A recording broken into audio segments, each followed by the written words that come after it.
just woke up. I thought the sun would be up as well, but turns out that I just checked and it's pitch black outside, and the sun here doesn't rise until 7:30. I tend to rise with the sun, so this is a bit difficult this morning. I just wanted to get things done. I usually wake up early, especially because I'm back working. I took a bit of time off in Israel, which you saw in the last vlog, and I wanted to go and sign up to the gym this morning, so I thought I would wake up early. I'm just going to make a coffee and then we'll be off to the gym. I'm not sure if it's true, but someone told me here that you can't drink the water.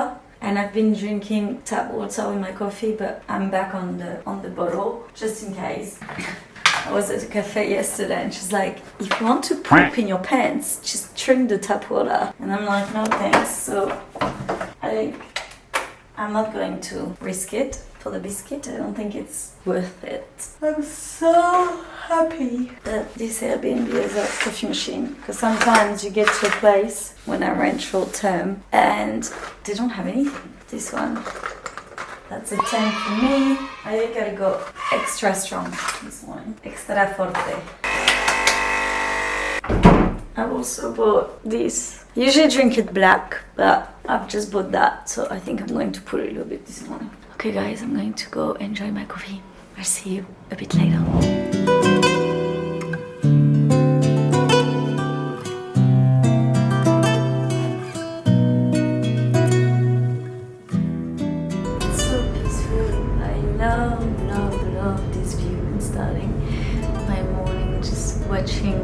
Board come to the port and there's no one, just listening to the waves. I find that it's so soothing in the morning. It's the best way to start the day.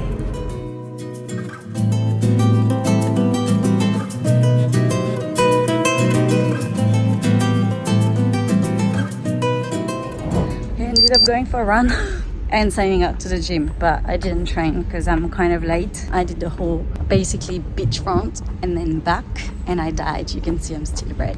I haven't run in such a long time. I'm out of shape. I could hear my breathing was also very bad, so I need to get back into running. I shouldn't get so tired, and I didn't even run for that long or that fast. But one thing at a time, it's just a matter of getting back into it, and I usually injure myself when I run for too long, so that's why running is usually, this is shut. I can't get home from here.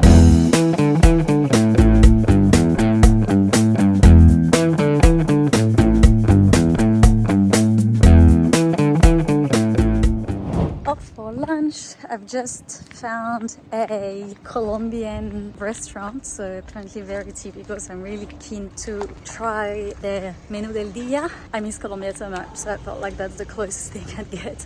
I'm always keen to try Latin food when I'm overseas, so we're going to go there for lunch quickly. Just taken from work, step out, get some fresh air, eat something nice, so we're going. I find that the life here in Los Cristianos, although it's very touristy, I find that there are a lot of British at the moment, a lot of Italians as well. It's not as expensive. Obviously I was looking at other areas in Spain. Barcelona, for example, where I'm going to next, is a lot more expensive when it comes to obviously apartments and what you actually get for how much you're paying. Here, I mean, my apartment is really nice. I've got a beachfront view and everything, which I wouldn't usually get if I was in Barcelona. I couldn't afford it. Probably have to share. I don't know. I'll try to figure that out when I get there. I just think it's good value for money. Eating out isn't as expensive. Even like getting a coffee costs between 1 and 2 euros max. Probably 1 and 1.50, I'd say. So it's a lot cheaper than Israel, where I was before that, where it was like over 4 euros for a bloody coffee. Also, I find that this island is actually a really good option for nomads. The island has a lot to offer, and it's not too hot or too cold, which for me is like very important. The weather, I find it's perfect weather.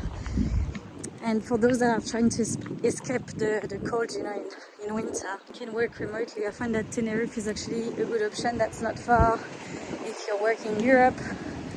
Still like good time zone, and then you get temperature between 20 and 25 degrees, so it's super nice. So I find that, yeah, overall, so far, I would recommend this island. I think it's a great spot for nomads.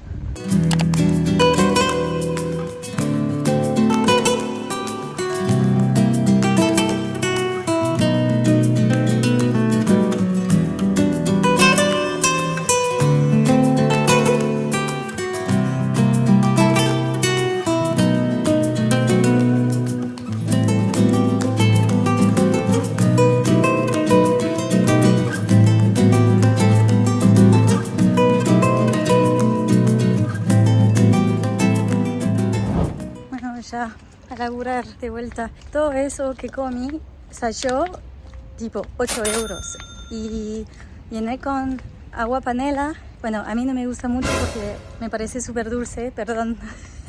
Ya sé que los colombianos les gusta mucho, pero pedí agua y viene con postre también o cafecito. Así que nada, 8 euros y vieron toda la comida, o sea, es un almuerzo completo y me parece súper barato por lo que trae. Así que nada, súper recomendado. La gente es súper buena onda. Hay un viejito ahí que es muy lindo. Así que si están en Los Cristianos, les recomiendo este sitio. En todo eso, se me olvidó la llave. Pensé que la perdí. Ya acabo de regresar al restaurante. Pensaba ya, el locksmith se va a venir, perdí todo, pero no estamos, así que a laburar esta vez, de verdad.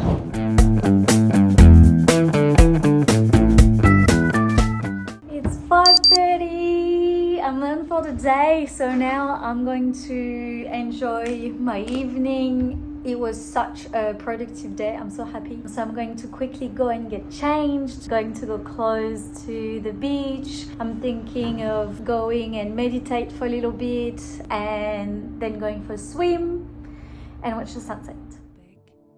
We will be discovering patience. Patience is like a muscle, so it's something that needs to be practiced frequently. But don't worry, by the end of this meditation, you will learn the best practices for having patience.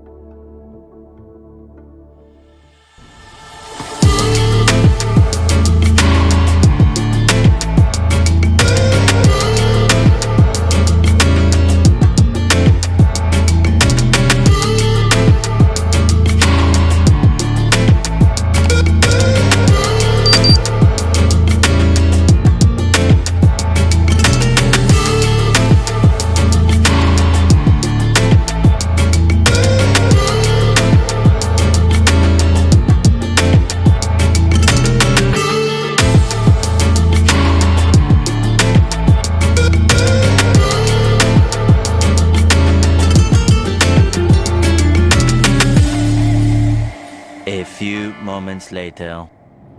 Hi guys!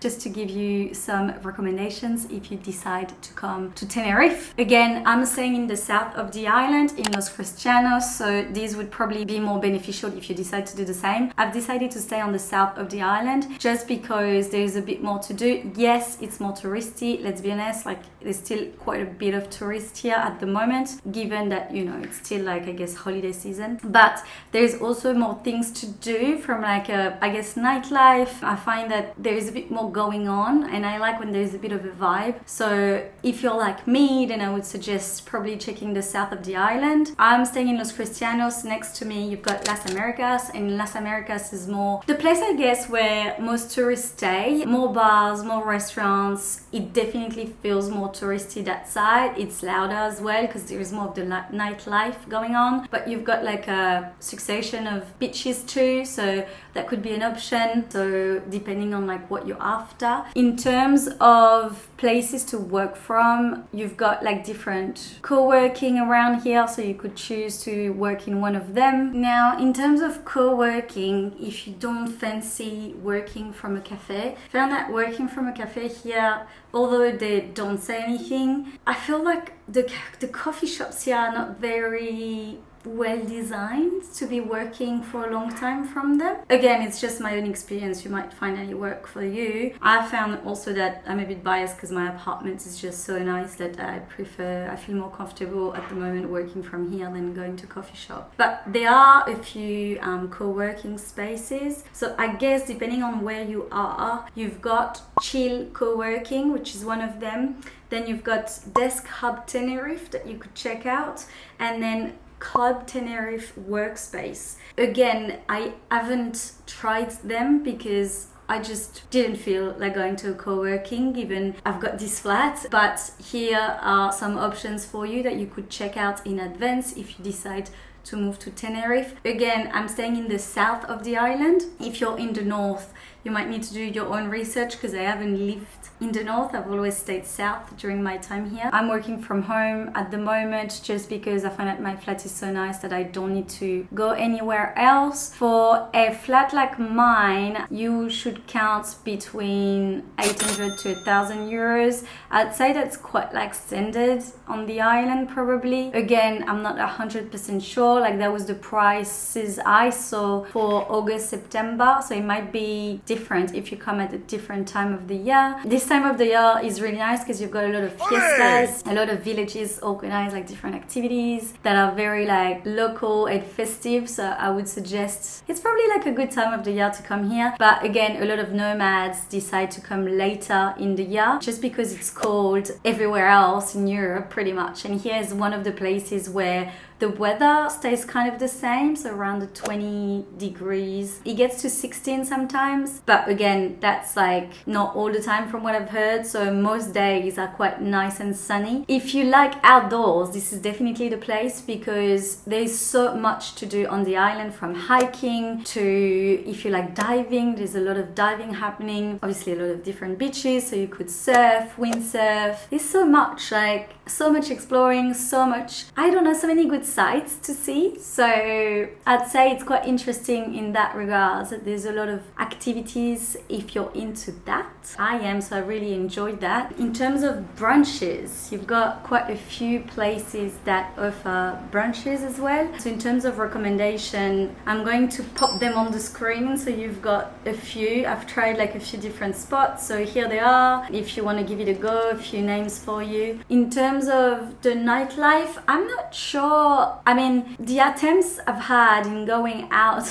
were okay, but I guess I was expecting the nightlife to be a little bit like Barcelona. It's not. It's a lot more chilled. So probably know that. In terms of a digital nomad community, I know there is one. But to be fair, I've not really met any nomads since I've been here. So again, it might be because I'm not in a co-working or I'm not sure, but definitely check out the groups. I've tried to meet up with some of the people on the groups, but it was so complicated that I kind of like gave up. But well, there is a community at least. That's a good point as well, which I didn't know before I came here. In terms of eating out, prices are quite reasonable, between 10 to 20 euros, so it's not bad. The more you stay in the village, the more the locals go. If you get towards the beach, obviously it's more touristy, so you would get more touristy kind of restaurants, which is kind of to be expected, I guess. And that's pretty much it. In terms of groceries, I'd spend roughly like 50 euros a week on groceries, so it's not too bad. You've got a lot of options, so you can walk again, health stores. You've got supermarket that's like literally like for me like from Los Cristianos, so I'm towards the port. It's like a 10-minute walk roughly, so it's not bad. And then you've got like local grocers as well that sell fresh fruit and veggies, so quite a few options around here, and everything is walking distance, so that's the good part. Usually the weather tends to be nicer in the south. I would say you can then hire a car if you want to go, on excursions and trips around the island. Like you could do the full island in 2 to 3 hours. It's not that big. I'd say getting a car though would be a recommendation, given it's an island. Transports are okay if you go from one main city to another, but if you decide to do things like I've done, which stay tuned, there is another video coming around my recommendations and kind of like hidden gems in Tenerife, so that would be the next episode. So if you decide to do more of those like touristy but not so touristy attractions, then a car is key. You could hire one for like a day, which would cost you around 20 euros, and it's so worth it because you can see so much of the island at your own, pace as well, and in a short time. It's going to be end of this vlog. I hope you enjoyed it. If you did, please give it a thumbs up because it really supports my channel, and subscribe so you can stay up to date with everything that's going on. As I said, next week coming up with like my top spots to visit in Tenerife, so stay tuned for that. If you've got any questions, pop them in the comments below. I would make sure I reply any address that I've missed on here. In the meantime, be well, and I'll see you guys in the next one.